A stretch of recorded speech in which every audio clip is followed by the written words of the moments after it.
Hello, and welcome to the Crochet Circle podcast and 2022 and episode 72. How are you all doing? I am waving. I hope you're well. I hope the year has started well for you. I hope the turning of the year in Hogmanay was a pleasant one and that you had a nice time. You had a good festive season if you're into all of that stuff. Just if you've had a little break, then hopefully that's been lovely for you too. We managed to get a few days off. That was quite nice. I expected to get more days off, and it's never enough, is it? Days off, you never get enough days off. You never do all the things that you want to do, but it's enjoyable all the same, isn't it? A little bit longer in bed, staying up a little bit later, just doing more of the stuff that you want to do rather than the stuff that you have to do. That was basically our festive season, was a bit of chill. We were at the house and we just had a really nice time, had nice food, nice homemade food, and just generally enjoyed a slower pace of life. It was lovely. I wanted to mark the turning of this year somehow, something a little bit different, and I had planned to take us up to Cumbria. There's a set of really amazing standing stones up in Cumbria called Castlerig. You can just park up on the field outside them. It's not like Stonehenge. It doesn't have a tourist centre and a cafe at it. It's actually just a really lovely set of standing stones settled in the hillside, not too far into Cumbria either, and it's just a really beautiful location. And the plan had been that we were going to head up to there. It's about 2.5 hours away.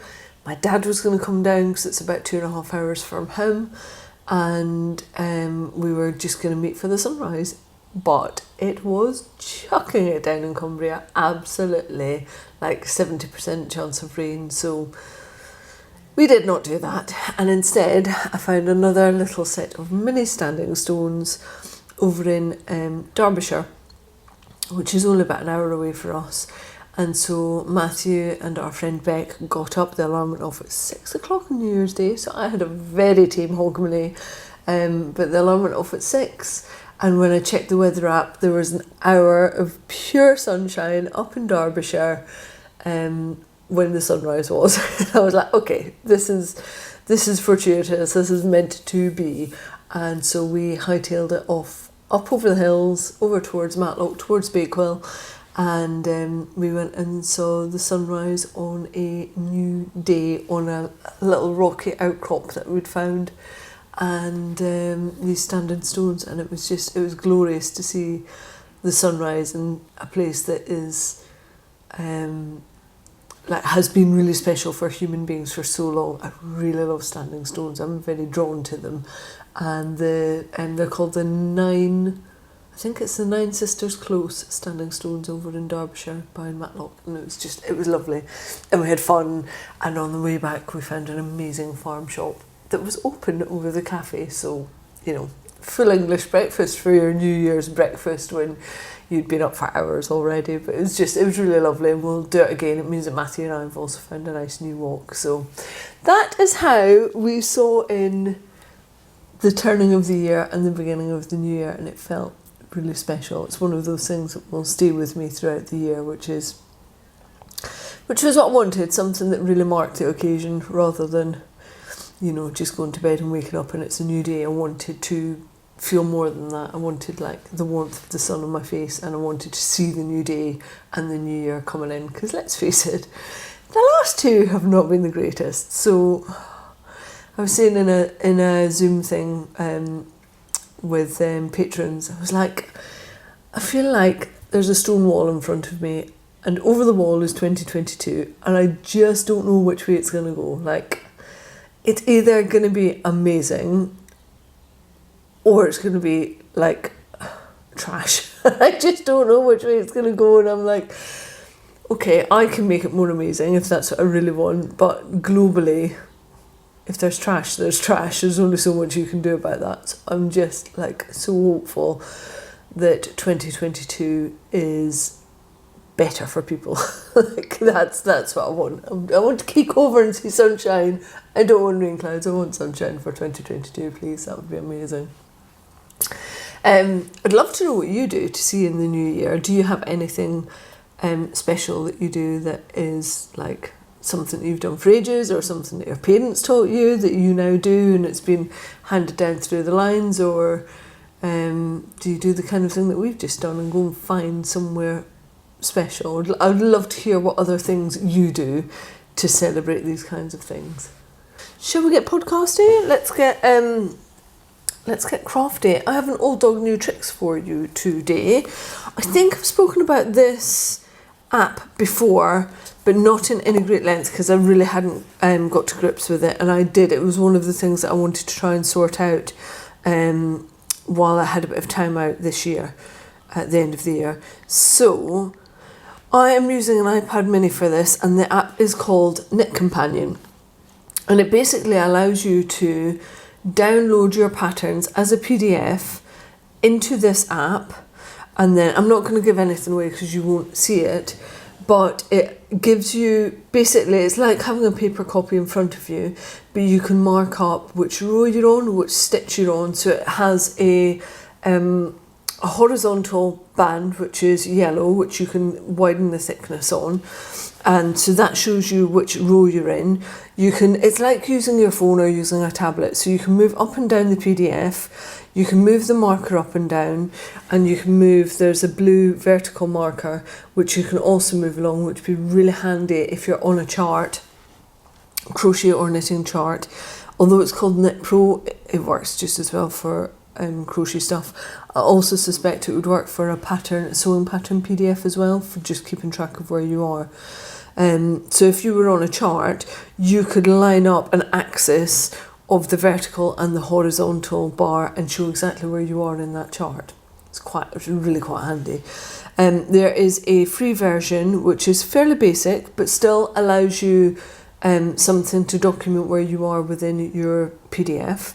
And then there's a next version up, which is the one that I've paid for, which is just under £20 for the year, and that allows you to do things like add notes and do a bit more editing and set up within the PDF. You can scribble notes onto the sections, so like I've just added an arrow into it, so you can annotate the PDF and it will keep all of this information for you. Or you can add more formal typed up notes for the project as well. So you could add your gauge into there, you could add any modifications that you've done to the pattern, you could go straight into there, and then it can save it on, like, with your PDF. So if you go back and remake that pattern, or you like to write up proper project notes, then you've got it all in there as you are working yourself through it. I have to say I'm really loving it. Prior to this, I was very much a print off the pattern type of a person. That's what I like to do. Sometimes I like buying hard copy patterns from somebody. If I'm at a show, then I'll quite often buy hard copy patterns.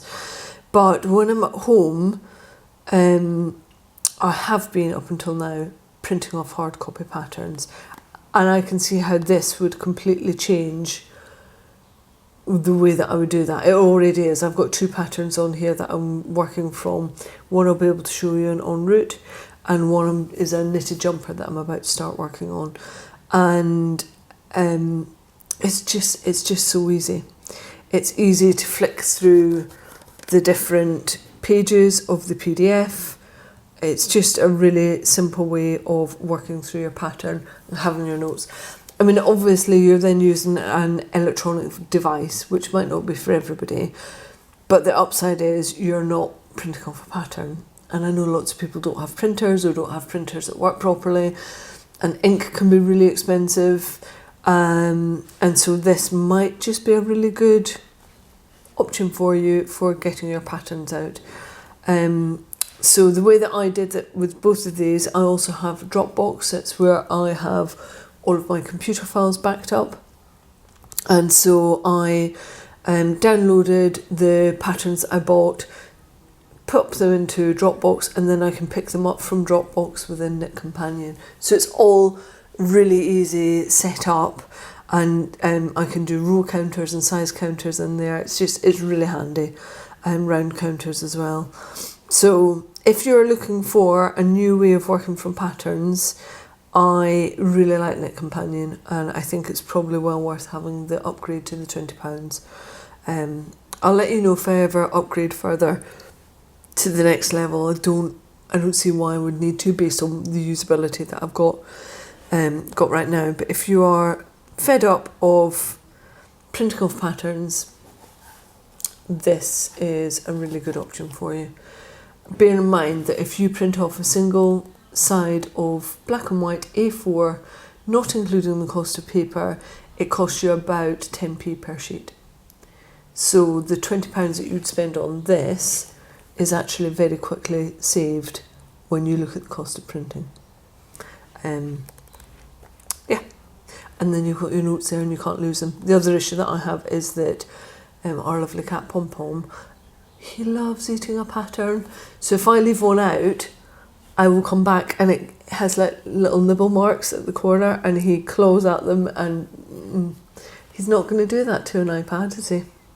So Knit Companion, links are in the show notes in case you want to go and have a look at it, and it is available for Android and for iOS for Apple. So it doesn't matter what tech you've got, you'd be able to download it onto your tech, and you can download onto your phone. I happen to have this on an iPad mini that I gained. I think gained is the right word for it. Matthew was given, we bought him for Christmas, my dad's old iPad Pro, because he needs it for work. My dad upgraded to a new one. We bought my dad's old one.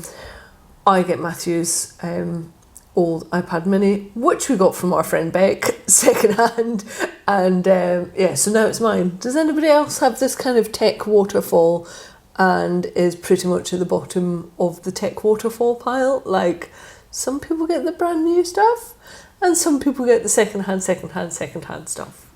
I get the second hand stuff. I have no issues with this at all. I would much rather buy second hand than brand new tech every single time. So works really well, and I like the fact it's on the mini as well, because it's project bag size, it's not too heavy. Like if we ever go abroad, this is what I'll take with me, and all my patterns will be sat there. So, and I can do emails and stuff from it. So I would recommend, if you've got the tech and you're looking to maybe step away from home printing your paper patterns, then that is a good option for you. I guess it would also work really well for magazines. Like Murit has got a digital version, and I'm fairly sure, don't quote me, but I'm fairly sure that's PDF. So therefore then you could have Murit in Knit Companion, I think, and some of the other things like Liner magazine, and you would be able to have all of your patterns for that in here too. That's worth thinking about. Right. I think I may come back and review Knit Companion again in a few months when I've used it more, and let you know like how much I'm using it, whether it's completely changed the way that I deal with printed off patterns. So one that I'll come back to, but for now I'm loving it, and it's made a big change to like not crumpling up paper patterns in a project bag, which is what I usually do. They're usually in a right old state by the time I've finished with them. And then I don't keep them because they're crumpled, cat chewed, and I lose all my notes with them. Knit Companion will change that. Let's show you some final destinations. I'm wearing one of them, but I'm going to come to that last. And I have a few other bits and pieces. I don't know if anyone else does this, I go into a holiday or like a bank holiday weekend and I pull together a list of crafting things that I would like to get done. It doesn't matter if I don't get through all of them. It's just like a very rough idea of where I would like to spend my time. I find that really helpful for me. I love a list. I live by a list. If I didn't list everything out, I would get nothing done. And so I had a full day where I pulled together all of my like things that needed darning, stuff that needed sewing up, all of the mending that I needed to do, and sewing. So I had a day with the sewing machine, mending, making cushions, more cushions. Matthew was very happy. And yeah, so that was one of my days, but I also managed to do a few other bits and pieces, one of which I can only show you on the screen, but I did have a go at working with the copper wire to make some snowflakes. I needed to make a Christmas card for the Spinners, Weavers, Dyers Guild that I go to. And it worked really well. So I was using a 28 gauge wire, which if you want that in kind of numerical, in meters, it's a 0.4 millimeter wire. That's what you're looking for. It worked really well. It's quite thick and it is really quite bendable. I made two round snowflakes with it. So what I mean is that there were 2 rounds to making the snowflake, and I found that about the right size. That gave me a snowflake that was maybe about 8 centimeters in diameter, not diameter. Yeah, in diameter, not circumference, in diameter.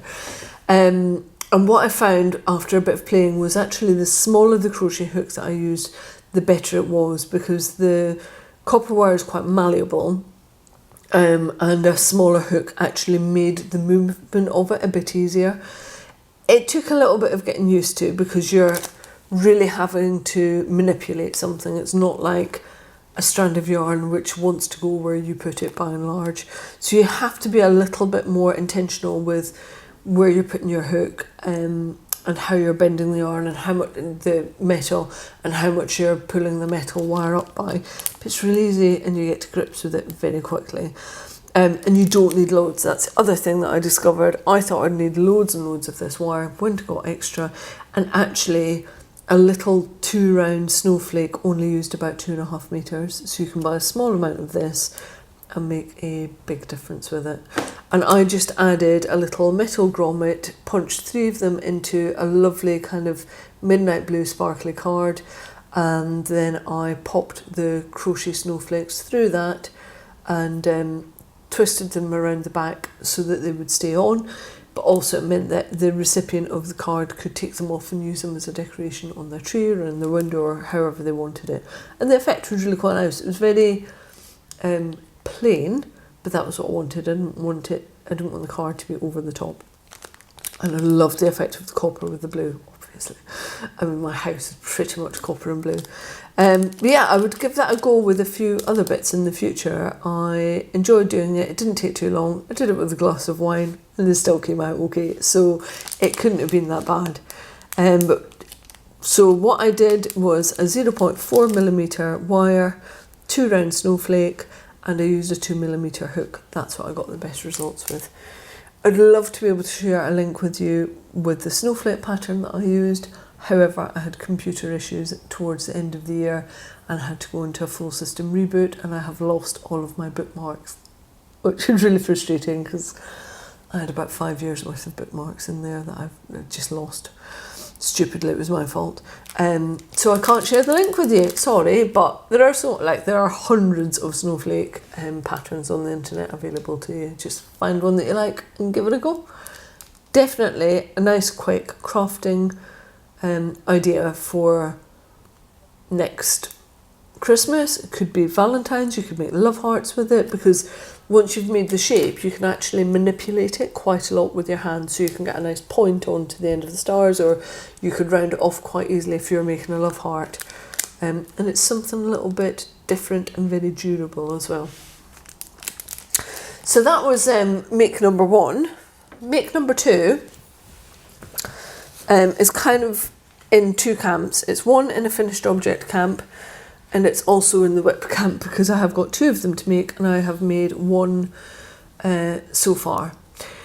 When we moved, we got new to us second-hand vintage dining chairs, and they're a little bit low. I don't know if people just generally were a bit shorter in the 60s and 70s, I don't know, but they're quite a bit lower than within the length of our legs, and Matthew is struggling, they're hurting his knees. So I said that I would pick up some seat pads and maybe cover them.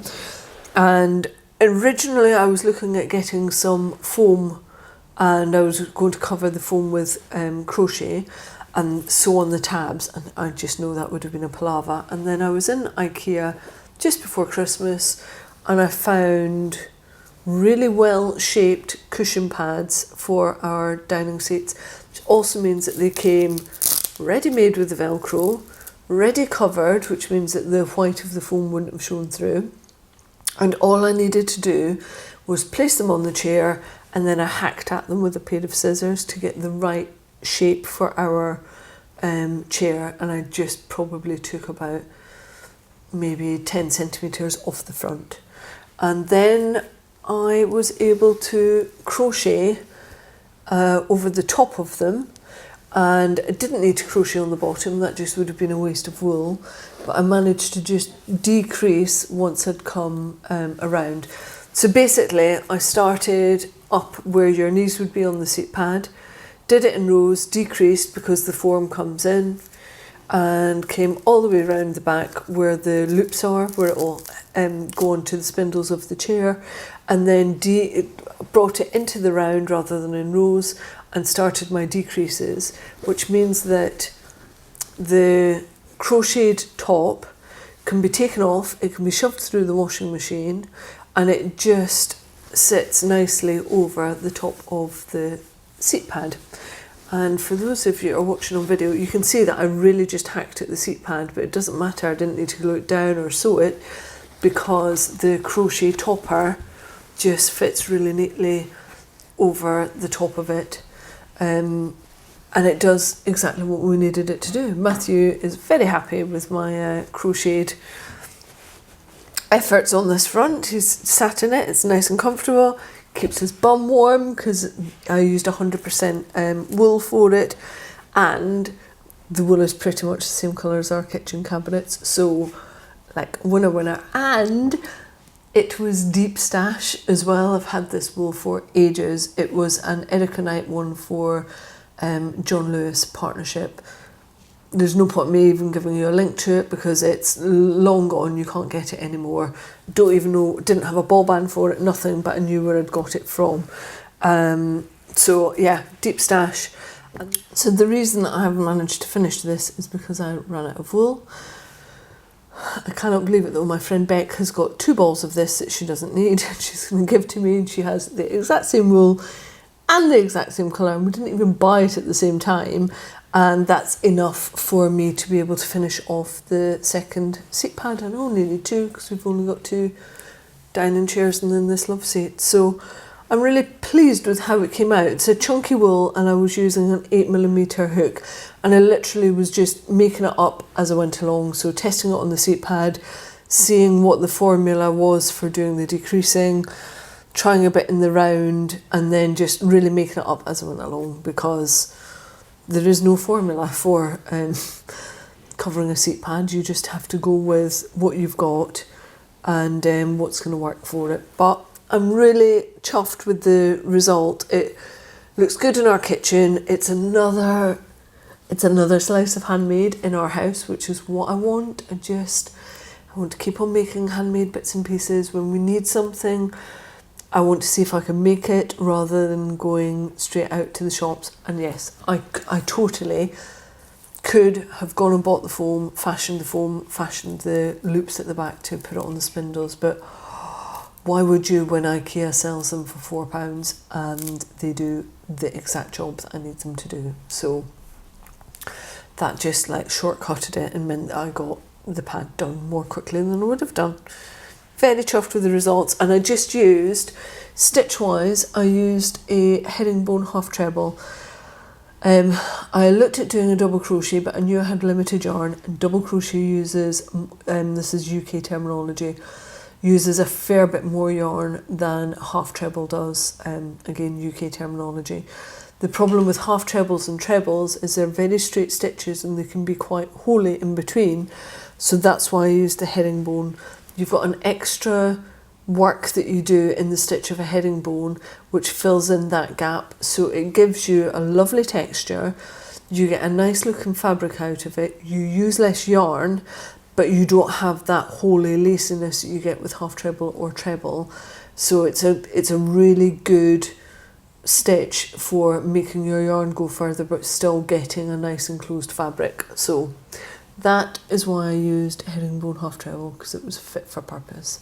So I know because these are wool, they're going to get all like fluffed up and matted. I don't care. I really don't care. They are handmade. They're at our dining table and they're there to be used. They're a utility piece, not a piece for like beautifying the house. But I would still rather have a crocheted thing than something that was just didn't have like my own human hand on it. So yeah, pretty chuffed with them. The other one will be done and I won't show it to you again. It'll just be at some point it will be finished. So the next finished object that I have is just a really quick one. I started this a few years back. I had a big bleached linen project bag that had been sewn up, and I started adding my word of the year to it. And for some reason, last year was really busy. We moved house. That's why I didn't add my word of the year last year, but it was worth, and this year it is intentional. So, with the exception of 2022, which as far as I'm concerned, 2020, which as far as I'm concerned can go down a ditch. I have added every other word of the year that I've chosen into my bag, and what I do is I trace around a Scrabble tile. So I'm creating like a Scrabble board effect on the back of my project bag. The front has got a mandala that I embroidered on with 3 different colours of linen, and then on the back I just add my word of the year, and my 2022 word is intentional. So that is on there as a nice little constant reminder of what it is that I keep on needing to come back to. And this year, everything that I do needs to be intentional. And yeah, that's how I've started my year. Really questioning why I'm doing something. Is it worth putting that effort in? Does it serve other people? Does it serve me? Like why? What is the reason and the purpose for doing it? So yeah, just a quick little one, but I find it really handy to have a word of the year to come back to. It just acts as like a bit of a North Star for me, and am I on the right track? Honestly, I thought it was a load of old bunkum before I started creating my word of the year, and now I really enjoy it. And I think about it a lot when I kind of get halfway through the year and I start thinking about what my next year's word will be. So it works for me. It might not work for everyone, but I quite like it. So that's another finished object. And my last one I am wearing. I have a finished jumper, and it's so toasty. Let me just get my notes so I can tell you about it. This is the Cloud crop top, and it is by Colleen Webster of Evolve Crochet, who I think is based in Alberta in Canada. So obviously I modified it because I can't help myself. What I did was held 2 strands of a very lightweight 4-ply yarn double, which gave me a completely different fabric, which meant my gauge was completely different. And looking at her pattern, I usually would have made myself a size medium, but because of the gauge change that I had, I actually made myself the 5XL. Another good reason for people to have size inclusive patterns, because if you're a fiddler like I am, you need that range to be able to work to when you change your gauge and you change the yarn and you change quite a bit. So it's a really simple pattern to make. It is literally a front panel with a little bit of a dip for your collar, a back panel which goes straight across. It's a slightly boxy design depending on what size you make. It comes out a little bit on me. And then it is another panel for the right sleeve, another panel for the left sleeve, stitch them together to create a tube, and then you are meant to crochet rib on the sleeves, the collar. I have knitted them because I wanted to see how that would work, and I have knitted quite a long sleeve, and I've deliberately done it really long, and I deliberately kept my crocheted panel for the sleeves really short because I wanted a long rib and a slight bell sleeve on it, which comes down just below my elbow. It starts there, so it is a really long rib, but it also means that it's long enough that I can double over the cuff if I want to, if I'm working on doing something, or I can keep it longer, and I'm probably more inclined to keep it longer. This is one of my biggest issues with patterns. I am really long limbed, and more often, even when I buy clothes in the shop, the sleeves almost look 3/4 on me, and they just don't fit properly. So it felt like an absolute luxury to have really long sleeves on this jumper. I did it with a 1x1 rib, twisted rib as well, so that the rib would be really quite pronounced, as it would have been had I done a crocheted rib. I wanted to get a similar look. And I was also very careful with the placement of where I put my ribbing, so that I got a continuation of the V-stitch that comes down through the crochet pattern. It's a 2-row repeat for the crocheted panels, and the way that it's done, it creates that V-stitch. And I wanted to replicate that V-stitch with my knit stitches coming down through the cuff, which is what I've done. Managed to get the same with the collar, and I managed to do the same with, I added ribbing at the bottom, otherwise, I mean, it wouldn't have just been a crop top, it would have been an indecent top. So I added quite a bit of ribbing down at the bottom. I probably could add some more and make it a little bit longer, but I haven't yet washed and blocked this.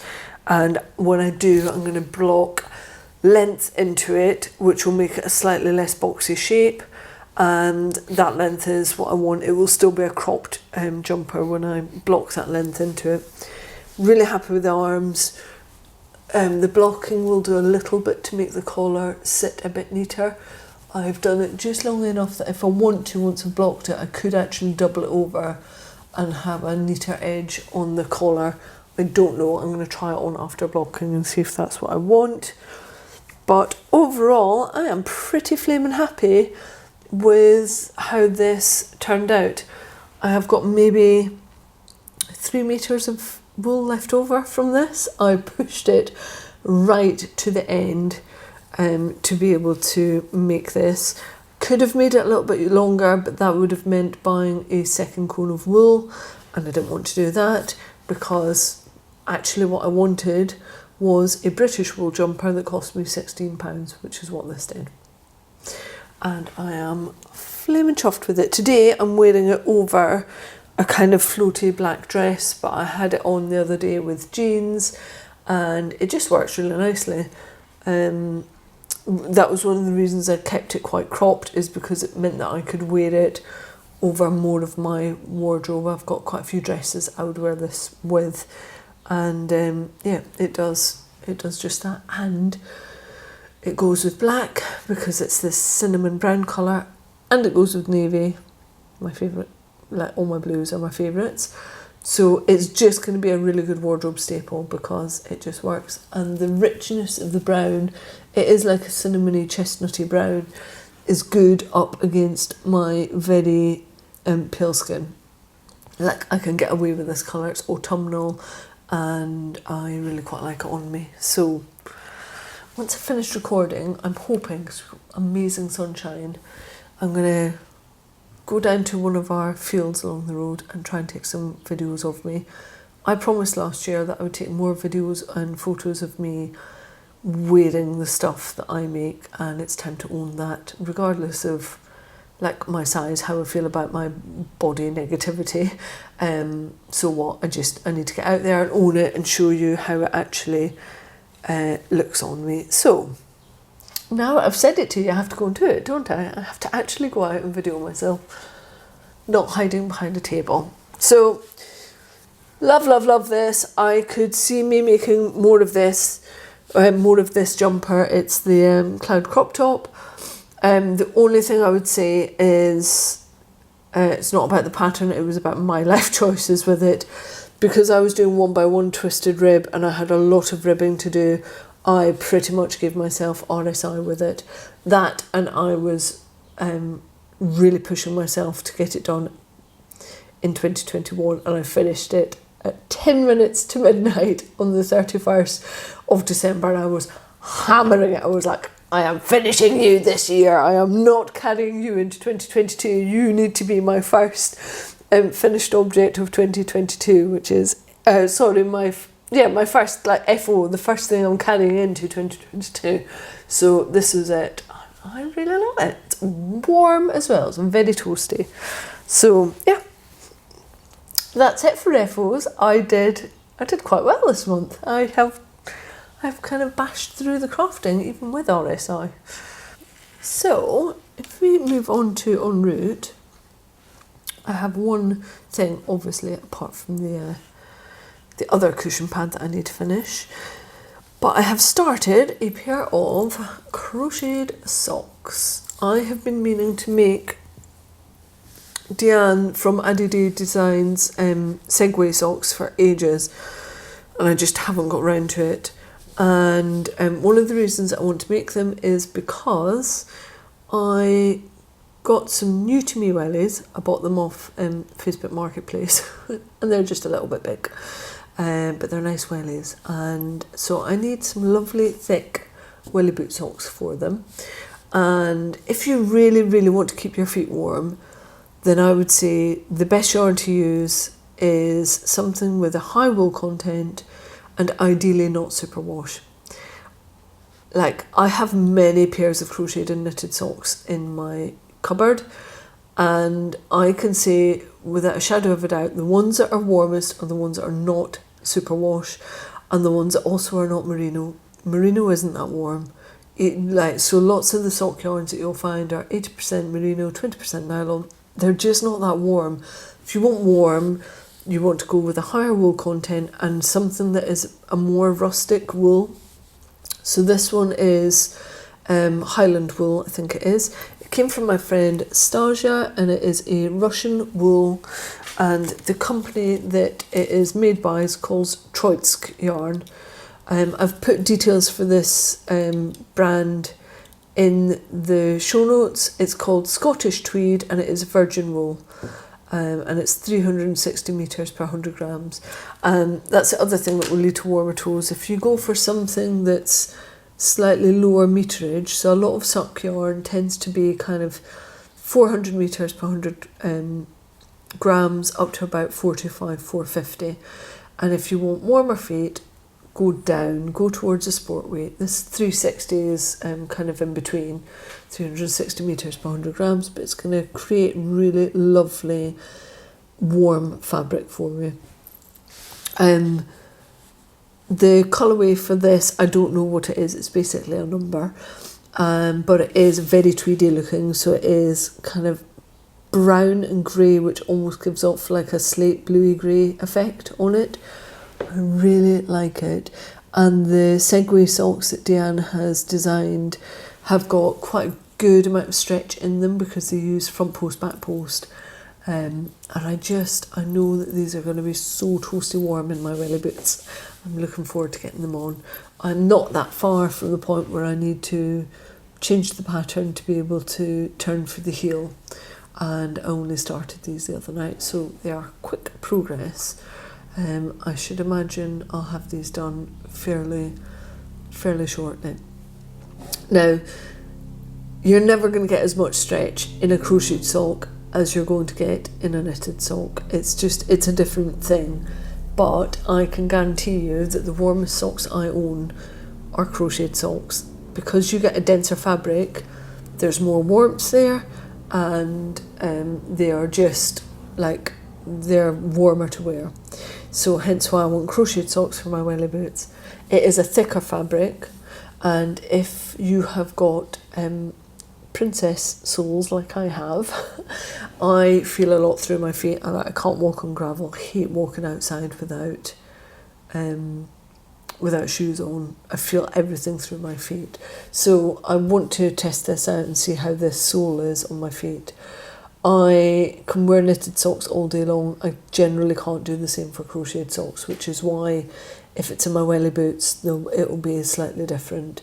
But the sole that Deanne has put into this is slightly different from some of the other crocheted socks that I've made in the past. So I'll be intrigued to see how they work up, basically. And the other thing I would say is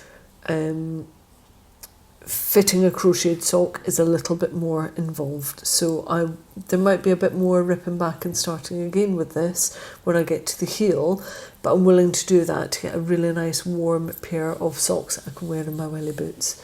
And then once I've got that formula, which I will have written up in Knit Companion, I will then have my notes ready to go back to when I need to make more pairs of these socks. I'm loving how they look in this wool though, like the tweedy blend of it with the kind of dull orange and the slaty blue grey is really beautiful. And yeah, I really hope these are going to be firm favourites for me. They might get beyond my welly boots. They might just become like my favourite house socks. Who knows? So yeah, en route, and I will be flying through these. Hopefully these are the main thing that I've got on my hook for me. I'm still trying to stick to like one knitting project for me, one crochet project for me, and then one knitting design and one crochet design. So only really having 4 things on the go at any one time. That's about as much as my brain can cope with before it feels overcrowded.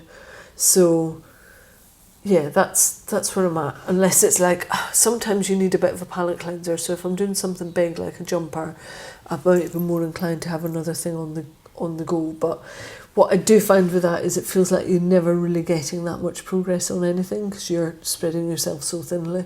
So going into the rest of this year, going into 2022, there's still quite a lot of it left for me. I will be trying to keep that kind of process going of having limited number of projects so that I can really get through the projects and make progress on them.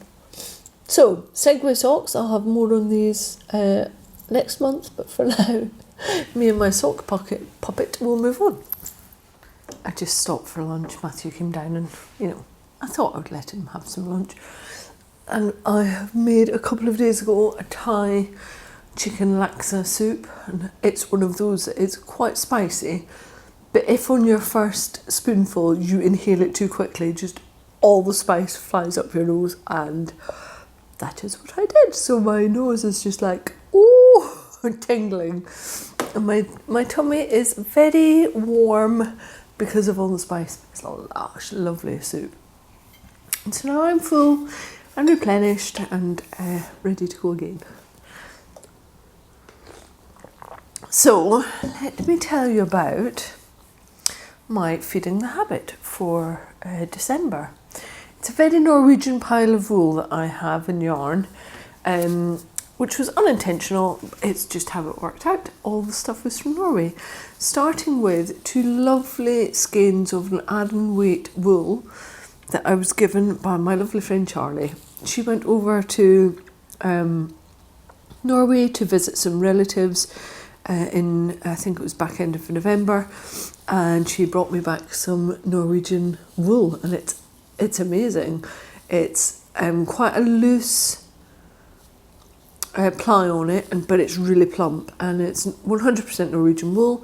I have 2 colours, one which is a dirty brown mustard colour and one which is a rich orangey red.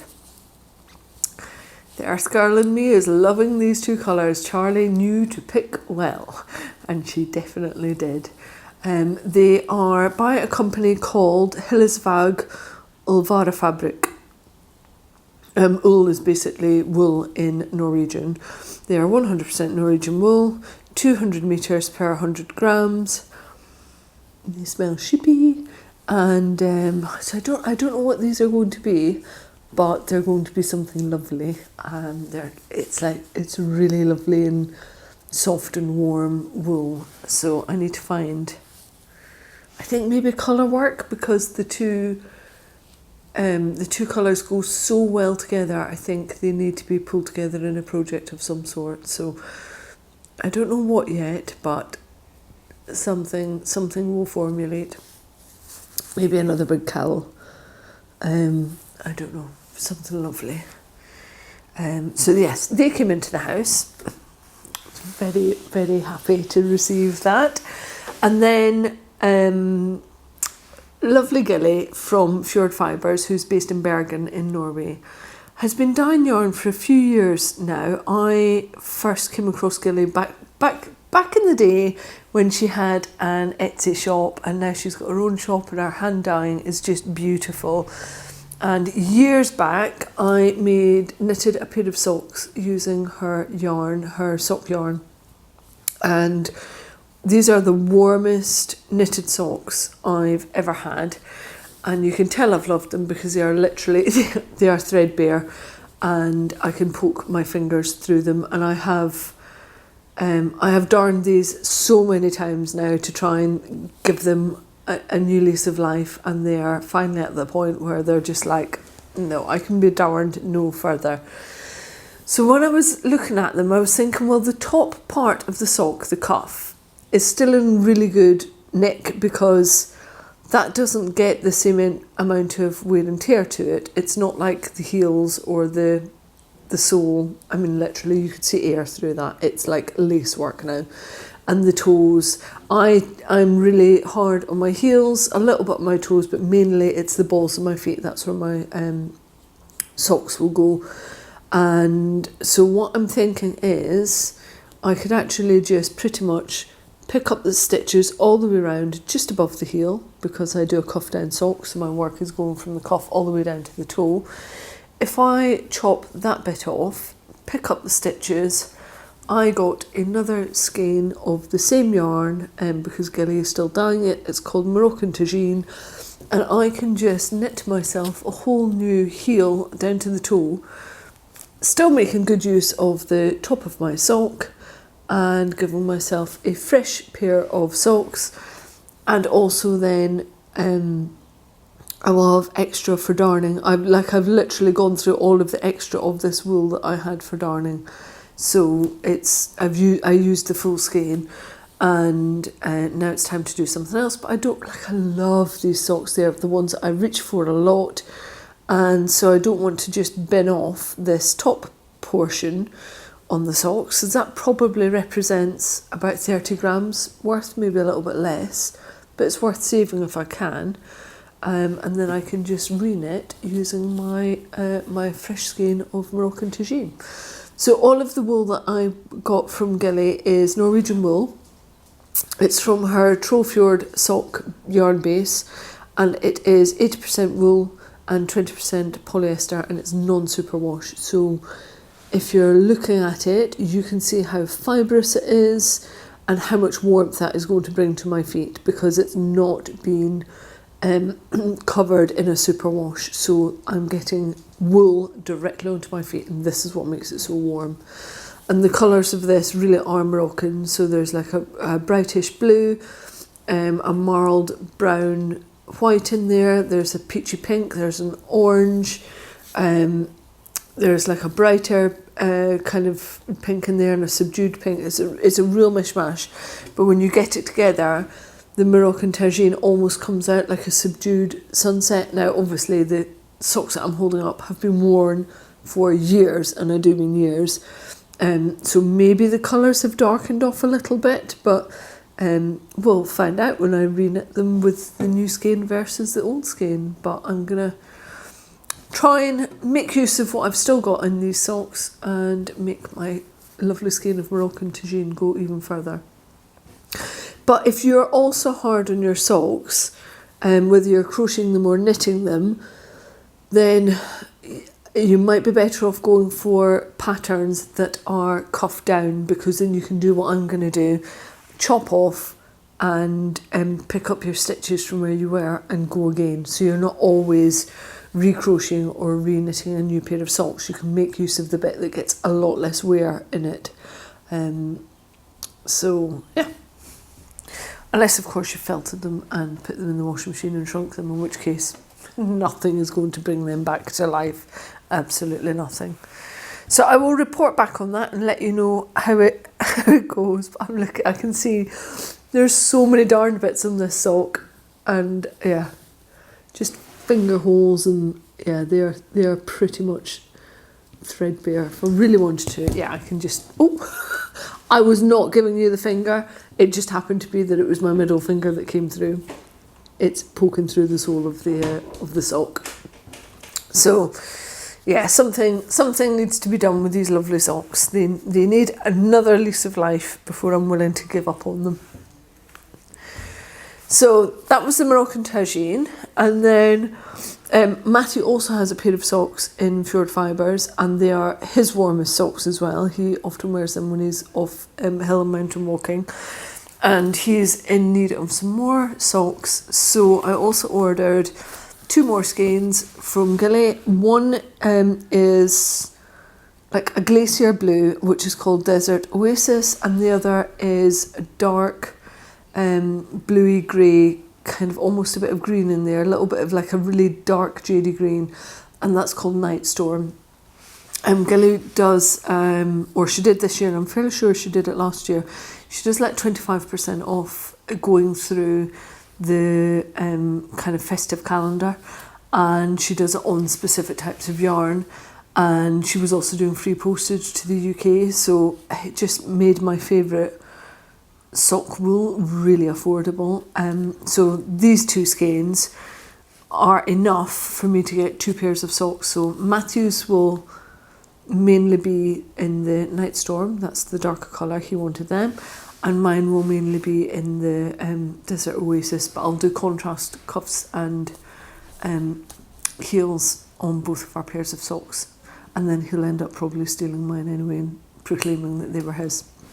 We've got pretty much the same size feet, we've got the same length of leg. It's really quite helpful. I can steal quite a lot of his clothes, although I'm bigger than him. So this is going to become socks as well. And then, didn't Gilly just have like some undyed troll sock yarn, and she was doing them in gradient sets of 6 50-gram bundles. So I got a gradient set because they were just like calling to me.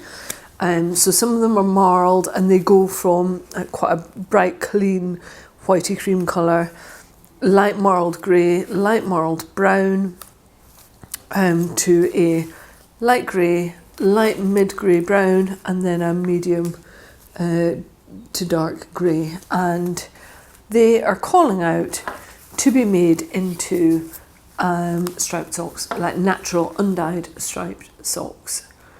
And then we will have many more pairs, because Matthew I might be kind to him, and he might get another pair of socks out of Gilly's yarn. So I am set up for a good amount of sock making over the coming months. Does anybody else do this? Like, I am now in the mood for making Christmas presents. It's January, and I'm now in the mood for making Christmas presents and Christmas decorations, but couldn't have seen it far enough in the lead up to Christmas and the festive period, like too much pressure. But I'm now already knitting on a pair of Christmas socks for my friend Jenny to take the pressure off next year, and I'm just thinking I might just continue with that and make all the Christmas things now, because it'll make my life easier, and I'll probably enjoy December more. And I enjoyed doing this stuff in January. I did the same a couple of years back. I really enjoyed it. Anyone else? Was it just me? It could just be me. So that is it for Feeling the Habit. That's all my, there's quite a bit there. All my lovely Norwegian pyramid of yarn is going to be keeping me very busy. But I love it when there's a base that you know and love, and you know that it does what you want it to do. I was talking with some yarny friends that run businesses yesterday, and we were talking about this like ever need to keep on bringing out new things and fresh new things, and you've got to have the latest thing. And we were all rallying against it, saying, well, actually, isn't it better to just be reflecting on what we already have, what stock we already have, the bases that what we love to sell because we know it's tried and tested and we love it. And I think there's a lot to be said for that, and that really forms a lot of my 2022 is about use what you have and what you know. So, Gilly stuff is what I have, and it is also what I know. I know that this is my favourite sock yarn when I want really depth of winter, like really toasty feet. This is my go-to sock yarn to have. So yeah, there's something nice about having like a catalogue of yarns and tools and notions and patterns that you can keep on falling back on, because you just know that they work. Like you've been doing something for long enough that you know that it's what you need and what is going to work for you. And talking about things that you already have, like it's a real feature of my year going ahead, I did a little bit of work yesterday and worked out that I have got 25 patterns that I have never published. I mean, like, for many of them I've done the samples, I've worked it up, I've paid for the yarn, I've written the pattern up, and for some reason or other I've just never actually got them to the point to publish. So that's shocking. So a lot of this year is going to be getting out those patterns that I've already done most of the work on. Like, why have I not just published them? This is a year where I seize all of the things that I already have and I make good use of them. That's what I'm aiming for. Right, lovely people, I am out of here. I've got to go and edit a podcast and take photos of me out in public at a big old oak tree while the sun still shines. So it's been lovely spending some time with you. I hope your January has started out the way that you want it to be. I hope your festive season was as good as you wanted it to be. And here's to peeking over that wall of 2022 and making it amazing, no matter what is actually thrown at us. Let's make it amazing for ourselves. Right, I'm hugging this big old pile of yarn and I am going. Lovely to see you. Bye bye.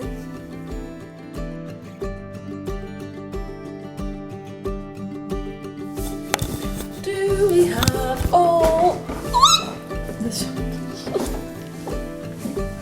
That was like a barn owl screech.